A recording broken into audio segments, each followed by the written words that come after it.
بسم اللہ الرحمن الرحیم۔ السلام علیکم۔ آج کہنے کو ایک چھوٹی سی خبر ہے، لیکن اس چھوٹی سی خبر کے اندر بہت بڑی خبر پوشیدہ ہے۔ خبر یہ ہے کہ اسلام آباد ہائی کورٹ نے مسلم لیگ نون کے سینئر رہنما خواجہ آصف کی جو درخواست تھی اسے منظور کیا ہے، اور وہ جو ان کی درخواست تھی وہ موجودہ وزیر اعظم عمران خان کے حوالے سے جو انہوں نے شوکت خانم ہاسپٹل سے متعلق الزام لگایا تھا،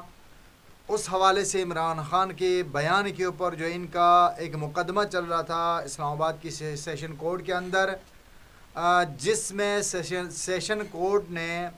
خواجہ آصف کی عدم حاضری پر ان کے جرح کا جو حق تھا وہ ختم کر دیا تھا۔ خواجہ آصف صاحب نے اس حوالے سے اسلام آباد ہائی کورٹ سے رجوع کیا۔ اب جو تازہ ترین خبر ہے وہ یہ ہے کہ اسلام آباد ہائی کورٹ نے نہ صرف خواجہ آصف صاحب کے جرح کے حق کو بحال کیا، بلکہ جو سیشن کورٹ ہے اسلام آباد کا جو ٹرائل کورٹ ہے اس کو آرڈر جاری کیا کہ اس میں اسلام آباد ہائی کورٹ کی چیف جسٹس جناب جسٹس اطہر من اللہ صاحب کا جو ان کے جو ریمارکس تھے، ان کے جو آرڈر کا حصہ تھا، اس میں انہوں نے کہا کہ بلا وجہ مقدمات کو تعطل کا شکار نہیں ہونا چاہیے، بلا وجہ مقدمات کو لٹکایا نہیں جانا چاہیے، لہٰذا انہوں نے آرڈر جاری کیا کہ ہم اس میں حکم جاری کرتے ہیں کہ روزانے کی بنیاد پہ اس مقدمے کی سماعت کیا جائے اور 2 مہینے کے اندر اندر اس کا فیصلہ سنایا جائے۔ تو یہ بظاہر ایک چھوٹی سی بات ہے، بظاہر ایک چھوٹا سا فیصلہ ہے، لیکن اس کے اندر بہت بڑی چیزیں پوشیدہ ہیں۔ اسی کے اندر آپ کو جو میں اپنے سابقہ ویڈیوز کے اندر آپ سے دوبارہ یہاں پہ آپ سے جو ہے وہ ریکویسٹ کروں گا کہ حوصلہ افزائی کے لیے چینل کو ضرور سبسکرائب کیجیے گا، اور ہماری جو سابقہ ویڈیوز ہیں ان کو بھی ذرا دیکھیے گا کہ ہم نے اپنی سابقہ ویڈیو کے اندر غالباً پچھلے ماہ کی ابتدا میں ہم نے بیان کیا تھا کہ اسلام آباد کا جو سیاسی ٹیمپریچر ہے وہ بتا رہا ہے کہ مقتدر قوتوں جو اقتدار والے ہیں، ان جو اقتدار ہے وہ خطرے میں ہیں، اقتدار والوں کی کرسیاں لرزنے لگی ہیں، اور اسی طریقے سے ہواؤں کا رخ تبدیل ہو چکا ہے۔ جو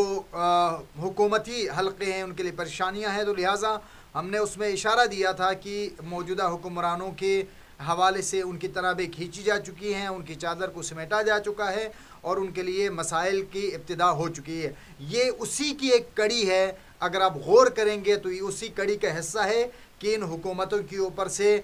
جو ہے وہ کہہ سکتے ہیں کہ اگر سینئر تجزیہ نگار اور پاکستان کی صحافت کا ایک بڑا نام طلعت حسین صاحب جو ہے، ان کے اگر تجزیے کا نچوڑ پیش کروں تو ان کے تجزیے کو خلاصہ یہ بنتا ہے کہ جو حکومت جن کا اپنا جن کی پرواز کے لیے جن کے پاس اپنا کوئی پر نہیں تھا، لیکن انہوں نے جس پر کو استعمال کیا اسٹیبلشمنٹ، اور اس میں بھی انہوں نے اپنی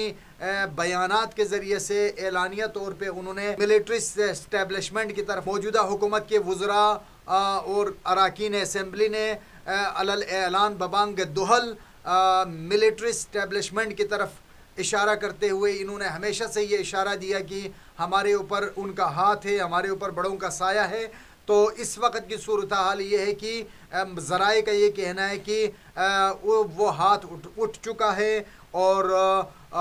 وہ پر ان کا کٹ چکا ہے، اور اسٹیبلشمنٹ کی طرف سے ان کو اشارہ مل چکا ہے کہ اگر اپنے پروں پہ اڑ سکتے ہو تو اڑو، نہیں تو پھر اپنی حکومت کا خاتمہ سمجھو۔ تو بہرحال یہ اسی کڑی کا ایک حصہ ہے کہ خواجہ آصف کے حق میں فیصلہ آنا اور موجودہ وزیر اعظم کے خلاف جو ہے وہ زمین کا تنگ ہونا، یہ اس کا آغاز ہے۔ بڑی قیمتی جو بات ہے وہ حامد میر صاحب کی بات ہے۔ حامد میر صاحب بیان کرتے ہیں کہ موجودہ حکومتی جماعت کی پی ٹی آئی کے کسی سینئر شخصیت نے سینئر رکن پارلیمنٹ نے جو ہے ان سے رابطہ کیا اور انہیں کسی پاپولر جماعت کی طرف جانے کے لیے انہیں کہا کہ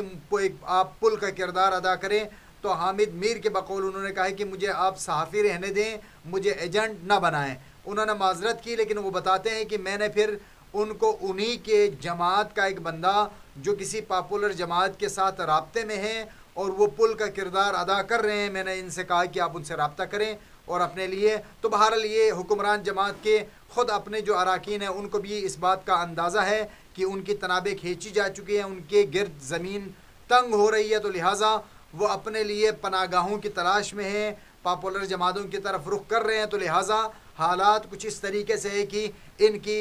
معاشی ان کی نااہلی کی وجہ سے، جس کی وجہ سے ملکی معیشت کو تباہ کیا اور اسی طریقے سے ملکی سالمیت کو بھی انہوں نے خطرے میں ڈالا، اس حوالے سے انشاءاللہ ہم اگلی ویڈیو میں کچھ تفصیلات آپ سے شیئر کرنے کی کوشش کریں گے۔ فی الحال آپ سے اجازت چاہتا ہوں، پر پروردگار پاکستان کی حفاظت کرے۔ پاکستان زندہ باد۔